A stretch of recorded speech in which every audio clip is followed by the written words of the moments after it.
Alors le rôle du poste de 9, en quelque sorte, il a le rôle de numéro 10 au football. C'est le joueur qui va donner un peu le sens du jeu, qui va faire, je dirais, le lien entre les avants et les trois quarts.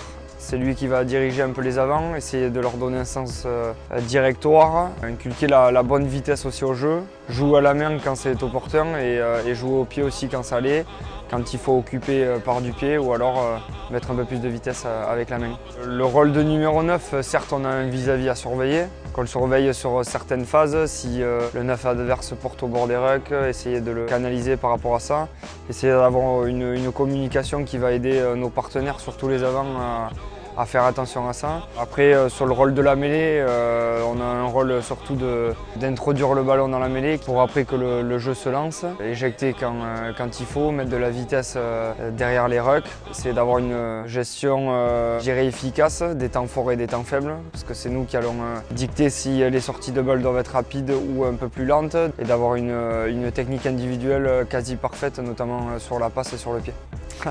Le geste technique préféré, moi, c'est la passe, on va dire. Après, voilà, il y en a une que je fais souvent, c'est la chistera, parce que c'est quelque chose que j'aime bien. C'est quelque chose que j'ai beaucoup travaillé étant plus petit. Au début, je la travaillais comme ça, c'est des petits trucs comme ça, essayer d'avoir le fouetté des doigts sur le ballon, c'est de sentir un peu la rotation du ballon. Comme quand j'ai appris à faire des passes, au début j'apprenais à faire des passes comme ça.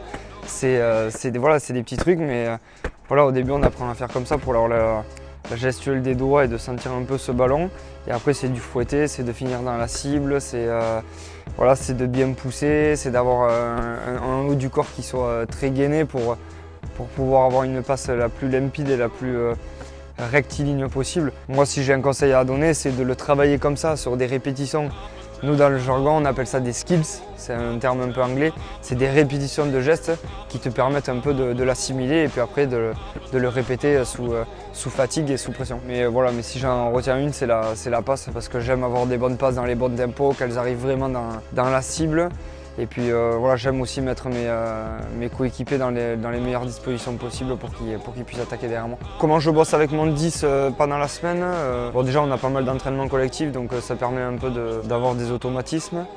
Durant la semaine, c'est d'échanger au maximum. Bon, il y a des 10 qui sont un peu jeunes dans ce club, donc moi ça me permet vachement d'échanger avec eux, de partager un peu l'expérience qu'on a de regarder sur les séances vidéo. Par exemple, Louis, Anto ont vu telle ou telle chose durant les séances vidéo que moi je peux ne pas avoir vu.